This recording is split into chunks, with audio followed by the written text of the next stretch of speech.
Salut les gars. Alors RC Jam Jam aujourd'hui pour un top achat, unboxing top achat. Donc on va ouvrir ça. Par où? C'est une bonne question. C'est une bonne question. On va essayer de pas abîmer trop le bazar. Donc, on met la lame au minimum. On y va.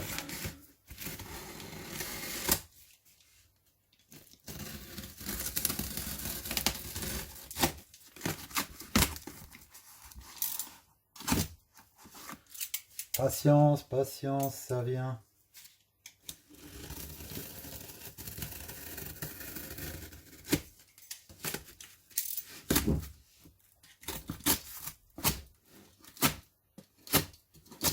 Et voilà. 1, 2, 3, 4, 5 petites caisses. Donc, comme c'est un top achat, j'ai décidé de faire plaisir à mes petits-neveux. Et donc, il y en a une pour moi, une pour le chef Lo, évidemment. Hein.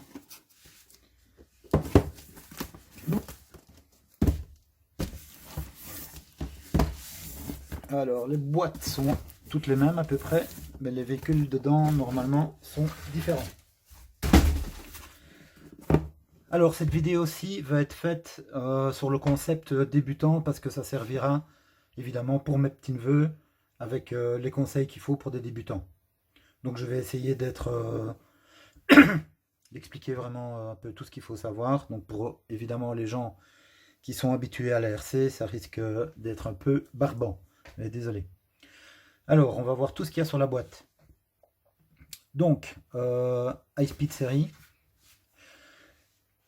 Donc, ça veut dire que ça roule vite. On a une échelle de 1/24e. Donc, ce sont des petits véhicules à peu près comme ceci.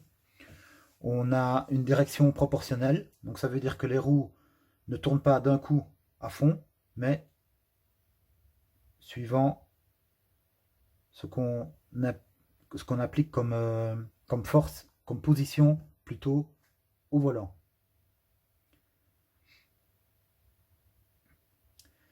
Alors, la vitesse est de 40 km/h, j'ai vu, la vitesse maximum, mais heureusement, on peut la limiter sur la télécommande. 40 km/h, pardon, 40 km/h, ça n'a l'air de rien, mais en fait, c'est très très vite pour des petites voitures, et c'est beaucoup trop vite pour l'intérieur aussi, de toute façon. Alors, la voiture est faite dans un genre de nylon, ce qui la rend quasi indestructible. Hein, c'est un genre de plastique très souple, incassable. La carrosserie, elle, est en PVC, donc ça résiste beaucoup mieux pour une petite carrosserie comme ça que du Lexan, qui est plus habituel dans les échelles que nous on pratique. Donc alors bien sûr, c'est une voiture radio-télécommandée avec une radio qui est en 2,4 GHz. Plus l'ancien système avec les grandes antennes et les cannes à pêche, ça c'est terminé. Hein. Donc ici, là, ils indiquent un âge minimum de 6 ans. Bon, c'est une indication. Ça, c'est à vous de voir avec vos enfants selon leurs aptitudes. Alors Subotech, donc c'est la marque. Et le modèle c'est BG-1510. Ça c'est pour le modèle. Donc c'est 4 roues motrices. Suspension indépendante. Alors, un truc qui serait super génial, ce serait d'avoir une suspension hydraulique. Mais bon, il y a aussi un inconvénient, c'est qu'en cas de fuite d'huile, etc., ça pourrait saloper tout le bazar, alors que c'est des voitures qui sont quand même propres, électriques, et donc qui ne doivent pas souiller l'intérieur de la maison. C'est peut-être pour ça qu'il n'y a pas d'huile non plus dans les amortisseurs. Et puis, ça aurait certainement augmenté le coût également du bestiau. Donc là, ce sont des voitures qu'on peut trouver en Chine, donc à moins de 50 €. Alors, on voit ici donc l'échelle 1/24e. On voit que c'est une batterie lithium de 650 mAh en 7,4 volts qui se recharge en 2 heures et qui donne une autonomie de roulage de 30 minutes. Donc on charge 2 heures la batterie, ça permet de rouler 30 minutes. Donc 4x4, donc les 4 roues sont motrices. Les amortisseurs, j'en ai parlé. Et Rudder Machine, ça je ne sais pas ce que ça veut dire. Bon, il parle du cerveau là apparemment. Alors, bon, les fonctions évidemment, marche avant, marche arrière, on tourne à gauche et à droite, comme je l'ai dit, en proportionnel. Alors ici, qu'est-ce qu'on a? Pré and post absorber. Donc ça veut peut-être dire que malgré qu'ils ne soient pas hydrauliques, les amortisseurs sont peut-être à double ressort, comme c'était le cas dans une voiture que je vous avais présentée précédemment. C'est peut-être des amortisseurs double action. Alors, c'est des roulements métal partout. Donc c'est très bien pour des petits engins comme ça qui sont sur roulement. Alors la batterie lithium, on en a déjà parlé. Et les pneus qui sont apparemment pas mal. Donc il faudra voir ça au toucher. Alors je lis ce qui a marqué ici. 2 Go 4 pour la télécommande. 4 roues motrices. La voiture est faite en nylon. Donc elle est très résistante. Anti-collision. 4 roues indépendantes pour la suspension. Alors un truc génial, c'est qu'il y a 3 différentiels dans ce modèle-ci. Donc il y a un différentiel à l'avant, un à l'arrière et un différentiel central. Et donc ça garantit vraiment une bonne longévité de la transmission. Donc ici il parle de 40 minutes d'autonomie. Donc ça dépend toujours comment on roule. Hein. Si on roule tout le temps à fond, ça va peut-être faire 15 minutes. Et si on roule en diminuant un petit peu la vitesse maximum et en y allant mollo sur un petit circuit, ça peut peut-être faire 40-45 minutes. Alors la portée de la télécommande est de 50 mètres, théorique, ici. Alors, là c'est blanc, heureusement, ici. Ici donc simplement, il montre qu'on a 3 différentiels. Donc un différentiel à l'arrière, un différentiel central qui est mis à l'arrière, mais enfin ça s'appelle un différentiel central, et un différentiel à l'avant. Donc la voiture peut faire des acrobaties, il n'y a aucun problème, elle va résister à se retourner, avoir des chocs légers, etc. Il n'y a aucun souci pour ça. Ma chaudière s'est mise en route et donc je vais attendre qu'elle s'arrête. Je crois que c'est tout pour ce côté-là. Alors ici, donc la télécommande, je vous expliquerai ça quand je l'aurai en main. According to the again needs you can turn clockwise to adjust the output of shutter ratio from small to large. Donc ça ok, je vous expliquerai avec la télécommande en main. Alors, ça je vous expliquerai quand tu auras la voiture aussi. Donc c'est un moteur 180, de type 180. Et donc, ce sont des pneus avec de la mousse les gars. Et ça c'est très rare sur des petites échelles. Donc là, faire gaffe en cas d'humidité. Donc il faudra voir si les roues sont complètement étanches ou si elles sont trouées, qu'elles permettent à l'air de sortir et de rentrer. Ça, je vais vous montrer sur une roue plus grande. Intéressant.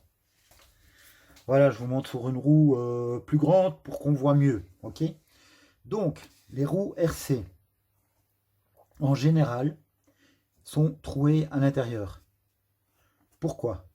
Simplement pour avoir un effet de suspension pour permettre à l'air de sortir lors des réceptions et d'amortir le tout. Sinon, ce serait comme un ballon gonflé, ça ne ferait pas du tout le même effet. Mais,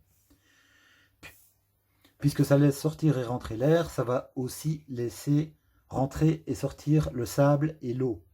Donc si on roule dans le sable, qu'est-ce qui va se passer? Ça va faire un effet abrasif et ça va détruire toute la mousse. Toute la mousse va être réduite en poussière à cause du sable. Donc si vous roulez dans le sable, il faut mettre un scotch ici pour empêcher que le sable ne rentre dans la roue, dans le pneu. Et donc pour l'eau, à peu près pareil. Donc si on roule dans l'eau, bon si c'est léger, vraiment super léger, ça peut aller. Mais si on roule vraiment dans l'eau, qu'est-ce qui va se passer? Ben, l'eau va rentrer aussi ici à l'intérieur. La mousse va faire comme une éponge, donc elle va l'absorber vraiment très très bien. Et qu'est-ce qui va se passer quand vous allez rentrer chez vous? Vous n'allez plus y penser. Vous allez laisser votre voiture là. Et qu'est-ce qui va se passer? Toute la mousse va pourrir. Et à plus ou moins long terme, ça va faire le même effet qu'avec le sable. Elle va se réduire à rien, ne sera plus du tout efficace et apportera également une odeur nauséabonde dans votre intérieur. Voilà, donc ça c'est l'explication des trous là. Donc ça on verra bien sur ces roues-ci, si elles sont trouées ou pas. Voir si elles sont étanches ou pas. Dans un sens, pour les petits, moi je dis il vaudrait mieux qu'elles soient étanches, comme ça, pas de souci.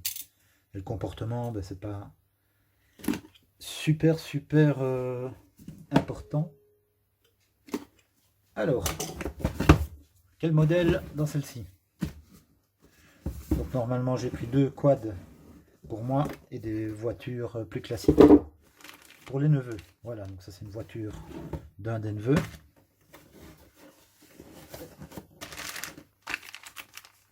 On va regarder les instructions, voir déjà s'il y a du français ou si c'est que en anglais et en chinois. Ne convient pas aux enfants de moins de 14 ans et sur la boîte ils mettent 6 ans. Donc il faudrait s'entendre. À mon avis, c'est pas le même gars qui a fait la notice que celui qui a fait le carton. Mais bon, c'est pas bien grave. Alors, attention, risque d'étouffement, ce produit contient des petites pièces. Bon, vous connaissez la suite. Mais donc si vous achetez ça aux enfants, je vous conseille quand même de passer en revue ce manuel avec eux avant qu'ils n'utilisent sa voiture. Condition, avant d'utiliser la voiture, lire ça avec papa. Et le faire répéter, j'ai bien compris ce qui est important. Voilà, alors, on va chercher le français. Ah oui, il n'y a pas vraiment une section pour chaque langue, toutes les langues sont mélangées. Donc il faut chaque fois trouver le paragraphe qui correspond à la langue sur chaque page. Donc apparemment ici la batterie se place sur le côté avec un couvercle, une petite fiche. Dans la télécommande, 3 piles crayons.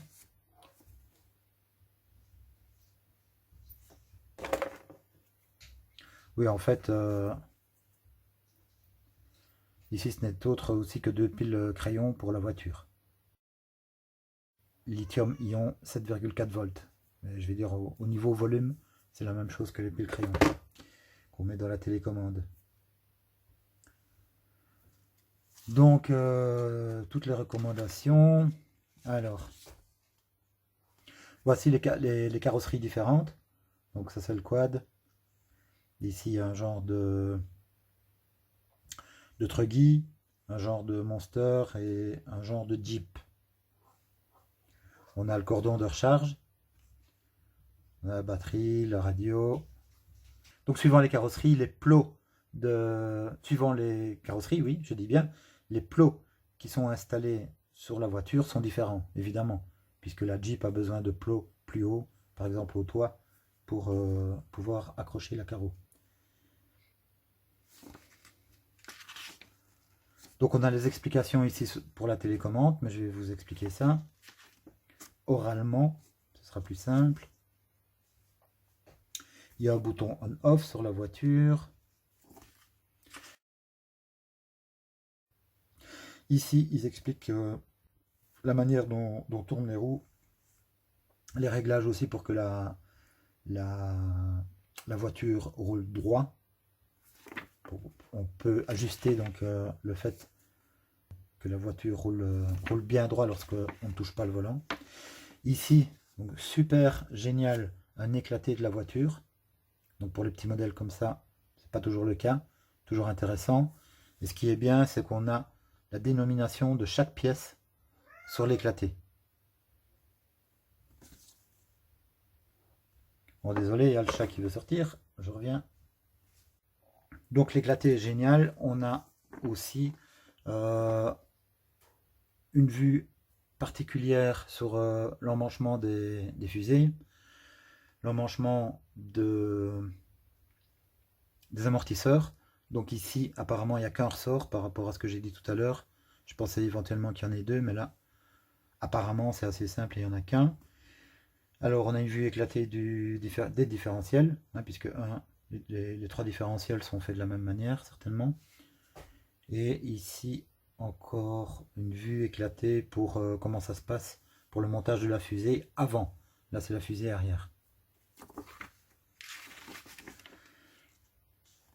Alors ici, on a la liste de toutes les pièces avec leur dénomination et les numéros de pièces. Donc on voit ici, toutes les pièces sont bien identifiées. Toutes les vis aussi. Donc ça c'est bien fait, c'est pas mal. C'est une bonne aide en tout cas. Alors, ici c'est pour charger. Donc on charge ça dans n'importe quel port USB. Donc en input il faut 5 volts et entre 500 mA et 1 ampère. Ok. Donc vous pouvez charger ça avec un ordinateur ou alors avec les petites prises qu'on connaît bien, qui sont.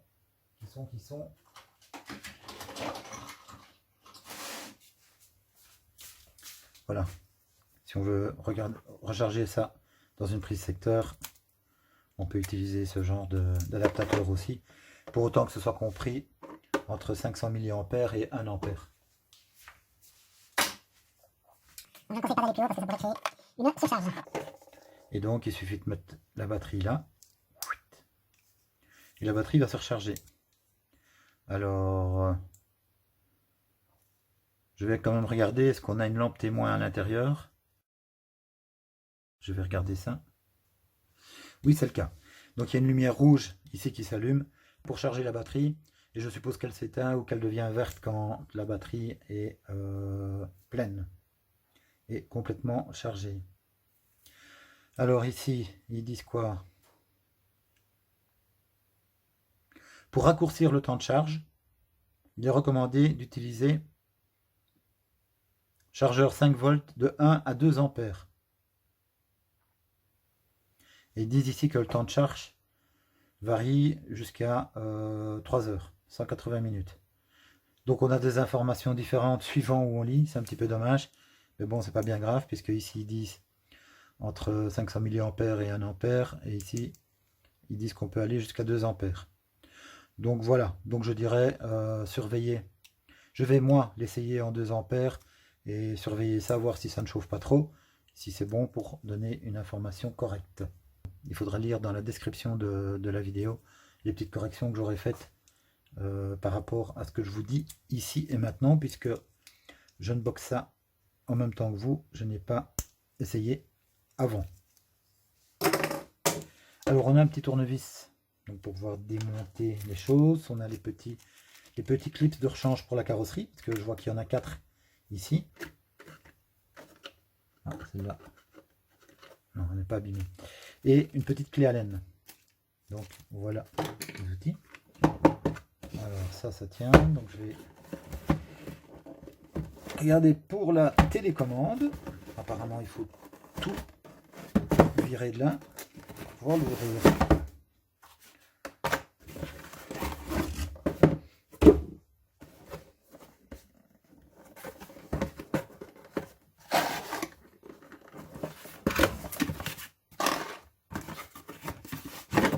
Alors la radio. Bon, ben, fallait pas s'attendre à des miracles, hein, c'est très léger. On va mettre 3 piles dedans. Bon, ben, je suis parti pour acheter un lot de piles crayons.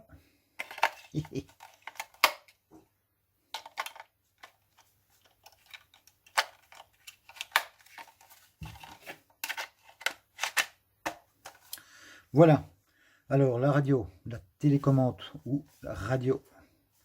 Je fais le tour un petit peu, voir ce qu'il y a.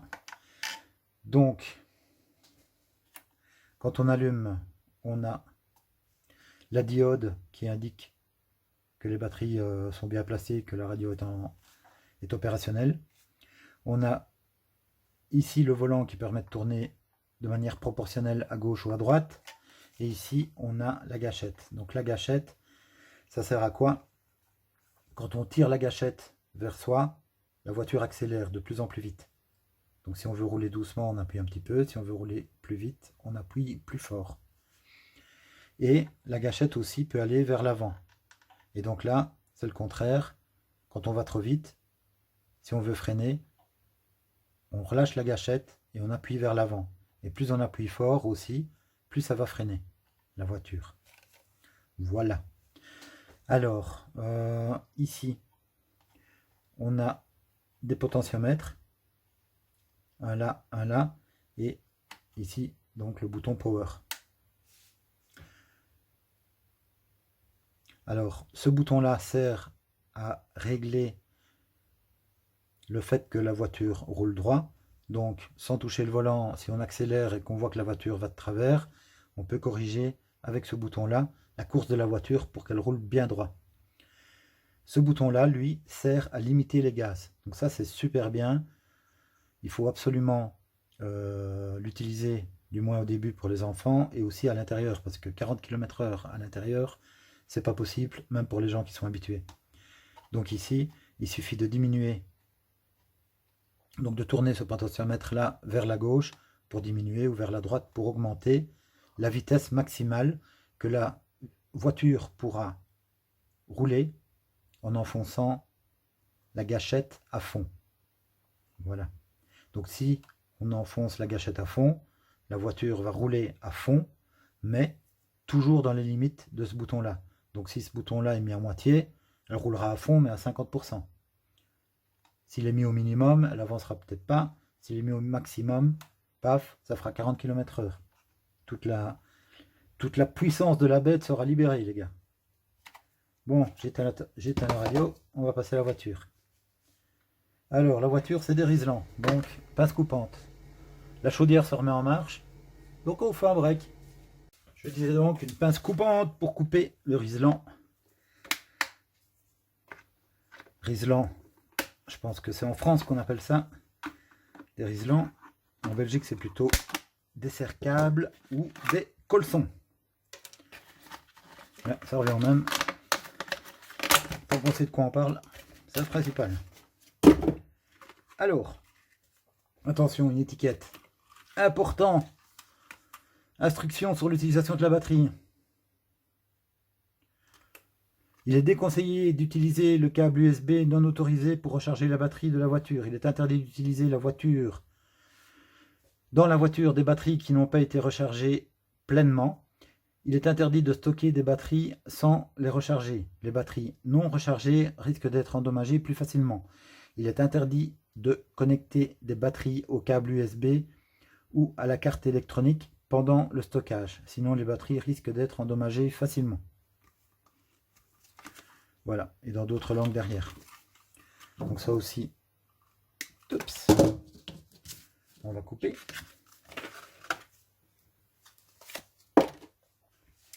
Alors, la voiture. Ici, vous voyez, on pourrait croire que c'est abîmé. Eh ben non, ce n'est pas abîmé.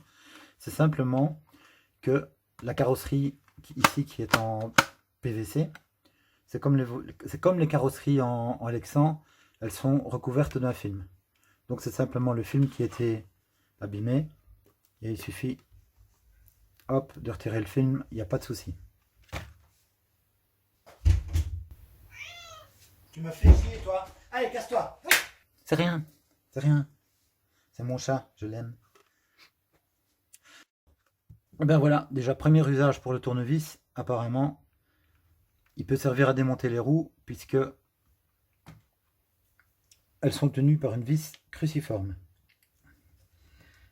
Alors je vous signale qu'il faudrait mieux prendre un vrai tournevis parce qu'elles ont l'air bien serrées.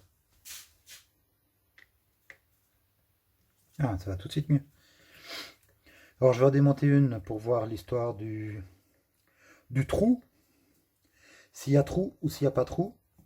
Comme au whist. Je ne sais pas si vous connaissez bien ce jeu de cartes en France. En Belgique, oui. Et bien voilà. Je ne sais pas si vous voyez. Attendez, je vais faire un rapprochement. Un rapprochement inédit. Tatarin. Et avec mise au point, attention. Ici, ça rigole pas, c'est du sérieux. Tadam, tadam, tadam. Bon, vous le voyez le trou ou pas? Attention, je peux faire un zoom, hein. Je vous ai dit, ça rigole pas ici. Ah, comme ça va bien. Vous voyez le trou là? Donc, Tix, ici. Là. C'est le trou dans la jante. Et certainement, attendez, grande expérience. Et non, il n'y en a pas de l'autre côté. En général, il y en a de chaque côté. Mais ici, il n'y en a qu'un. Ce qui suffit pour une petite roue comme ça suffit, hein, les gars. Voilà, donc on voit effectivement par ce trou, regardez bien qu'il y a une mousse. Ok. Donc voilà. Et ça permet au pneu d'avoir une très très bonne flexibilité. Et le pneu, il est bien. Il est très bien. Le dessin est bien dur, le pneu est souple. Il n'est pas très bien collé, par contre. Donc là, il faudra certainement que je lui passe un petit tour de colle. Que regardez, ça se décolle. Vous voyez là? Donc, mais bon, par rapport à la vitesse de la machine, c'est peut-être pas bien grave. Mais bon, par acquis de conscience, je vais quand même les recoller. Ça va faire du travail parce qu'il y a 4 roues par voiture et il y a 5 voitures. Donc ça fait 20 roues quoi. Ça va aller.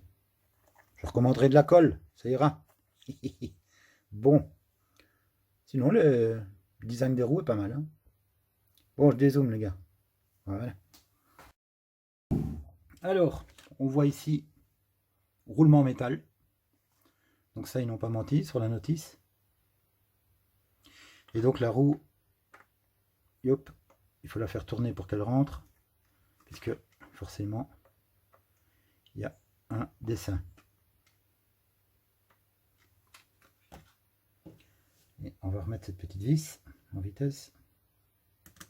On n'a pas que ça à faire, les gars. On a le métier aussi.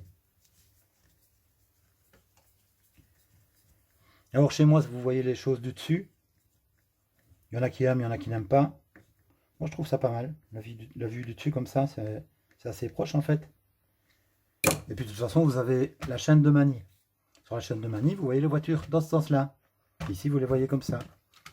Ou comme ça. Voilà, il n'y a pas de souci. Ces petits machins-là, forcément, ça va se perdre, hein. Déjà aussi en roulant, quand la voiture va faire des tonneaux et des cascades, ça se peut qu'elle perde ses clips. Alors la carreau, bon, petite, simple, souple et résistante, hein. Résistante je dirais. Donc c'est pas le genre de carrosserie qui va se casser facilement. Évidemment, il ne faut pas exagérer, c'est comme tout. Alors, la petite bestiole. On a... Ah oui, on a de l'éclairage les gars. Je me demandais à quoi servaient ces petits fils là qui sont tout fins, tout filasses. C'est pour l'éclairage. Donc il y a 2 diodes à l'avant et rien à l'arrière. Ok. On va connecter la batterie. On va voir ça, hein. On va voir si c'est clair bien. Donc il y a un interrupteur en dessous ici. Tac. Et voilà. Effectivement, ça éclaire bien. Et là, pourquoi ça clignote? Parce qu'il y a un souci. Et le souci, c'est quoi? C'est que la télécommande n'est pas allumée. Donc, en temps normal, je vais l'éteindre. En temps normal, on allume d'abord la radio. Sauf dans certains cas, pour des petites machines, etc. Mais bon, ici, on va faire comme ça. On allume la radio clignote aussi, puisque la voiture n'est pas allumée. Donc ici, on va essayer, voir s'il faut faire le bind ou pas. Je vous expliquerai ce que c'est, ne tracassez pas. Voilà. Donc ici, on voit tout de suite que la voiture a pris la télécommande en communication, sans problème, puisque les lampes sont allumées de manière constante. Si je tourne, ça tourne. Mais on voit ici très bien que les roues ne sont pas droites, donc la voiture, quand on va avancer, ne va pas rouler droit. Mais c'est bien, on a le steering train pour ça, et vous voyez ici, regardez. Hop, je règle ça pour que ce soit droit. On peut le faire les roues hors sol pour avoir plus facile de voir ce qui se passe. Et voilà. Et maintenant, la voiture va pouvoir rouler droit. Alors, En ce qui concerne l'accélération, on va voir un petit peu ce que ça donne. Je vais mettre le potentiomètre ici au minimum. Donc, pour rappel, ici on règle le maximum de puissance qu'on peut avoir sur la gâchette. Voilà. Là, je suis à fond sur la gâchette et au minimum ici. La bride est au minimum. Maintenant, je vais mettre la bride au maximum, voir la différence. Donc effectivement, ça va méchamment plus vite. Et vu la vitesse et le poids des pneus, etc., effectivement, c'est pas trop utile, à mon avis, de les coller vraiment sur tout le tour. Je vais enlever la batterie. Alors, ce qui est intéressant, c'est qu'on voit ici qu'on a 2 emplacements pour les batteries. Oups. Un là. Oups. Et on a un deuxième ici. Donc là, il faudra voir, est-ce que c'est pour avoir plus de puissance ou est-ce que c'est pour avoir plus d'autonomie? Et ça, on le verra avec le câblage ici. Attends, non. Ça va vers le moteur. Donc, c'est pas un moteur brushless. Un petit peu dommage, hein, on aura plus d'autonomie et plus de puissance. Donc, c'est un moteur brushed. Et donc là, c'est pour aller au moteur. Là, c'est pour aller à la batterie. Ici, on a un deuxième emplacement. Ouais, on pourrait coupler 2 batteries et avoir une autonomie 2 fois plus grande. Alors là, c'est le fil d'antenne. Ici, c'est le fil qui va... Celui-là, c'est le fil qui va au cerveau. C'est un cerveau 5 fils. Ça, c'est un petit peu dommage, en cas où on devrait le remplacer. Mais bon, c'est comme ça, on peut en racheter. Hein. Et alors, ici, il y a 2 fils supplémentaires. C'est les 2 fils de l'interrupteur. Alors oui, un conseil donc pour les débutants, de ne pas laisser les batteries dans la voiture. Ça, il faut prendre l'habitude dès maintenant. Voilà, donc les 2 fils mystérieux, c'est pour l'interrupteur qui se trouve là en dessous, bien sûr. Je pense pas que je vais faire une accessibilité mécanique maintenant, les gars. Hein. Je sais bien que vous êtes habitués avec le boss, de faire des accessibilités mécaniques. Il la fera peut-être, lui. Ou moi, je la ferai le jour où il y aura un souci. Alors, est-ce qu'il y a un sauve-cerveau là-dessus? Oui. Oui, il y a un sauve-cerveau sur le palonnier. Donc ça, c'est bon. Donc l'accessibilité mécanique pour les diffs, je ne vous la fais pas. On la fera peut-être un jour, quand il y aura un problème.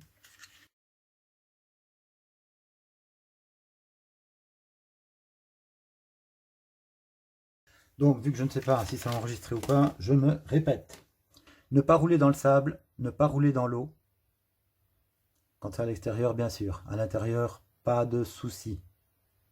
Voilà, ça c'est les conseils principaux à vous donner, mes petits gars. La boîte, j'avais évité ce côté ici. On va y revenir maintenant. On va peut-être même faire un zoom. Youhou! Je peux vous faire un zoom, moi. Attention, là. Ça rigole pas, je vous ai dit, c'est du sérieux ici, les gars. Je vais essayer un peu. Voilà. Alors, ça raconte quoi? Ben, ça montre qu'il y a différents modèles. Donc, il y a des quads jaunes ou rouges. Donc là, je dois en avoir. Il doit y avoir la voiture verte, orange, le pick-up en blanc, en jaune, la Jeep en rouge et en jaune. Les Jeeps, elles sont jolies, mais elles sont pas toujours dispo sur le site. Donc là, il faut faire gaffe. Et elle existe en blanc aussi. C'est pas ici. Alors ici, bon, bah, il y a les précautions d'usage. Hein. This toy is not a toy. Hein. C'est pas un jouet, il faut faire attention. Voilà, bon. Ça requiert 3 batteries AA, on appelle crayon, comme on appelle ça chez nous. Voilà, voilà. Donc ici, en fait, il disait que c'était ce modèle-là. Ça correspond bien. On va regarder les autres. En vitesse. Donc ici, on a le quad jaune. Donc ça, c'est un que j'ai pris pour le chef-lot. Pour le grenier en hiver, c'est génial. Alors on a ici apparemment le quad rouge. Là, apparemment, c'était une erreur parce que c'était barré. Donc on a le quad rouge. Ça c'est pour moi, le quad rouge. On a ici une voiture jaune, donc la même que celle-là, mais en jaune. Donc le pick-up plutôt. Et ici, on doit avoir un troisième modèle. On a pris les différents pour tous. Ouais, donc là c'est le style Truggy, en carrosserie de Truggy en vert. Parce qu'on n'avait pas les Jeeps n'étaient pas dispo. C'est bien dommage ça, parce que les Jeeps elles sont super belles. Voilà les gars. À la prochaine, si vous avez des questions, n'hésitez pas dans les commentaires, likez, sharez, partagez en français. On se revoit à la prochaine vidéo. Je referai peut-être une vidéo condensée, où je referai un montage avec celle-ci pour les petits, avec uniquement les explications pour les petits, parce que là je suis un peu parti dans tous les sens, on verra bien. Allez les muchachos, bonne journée.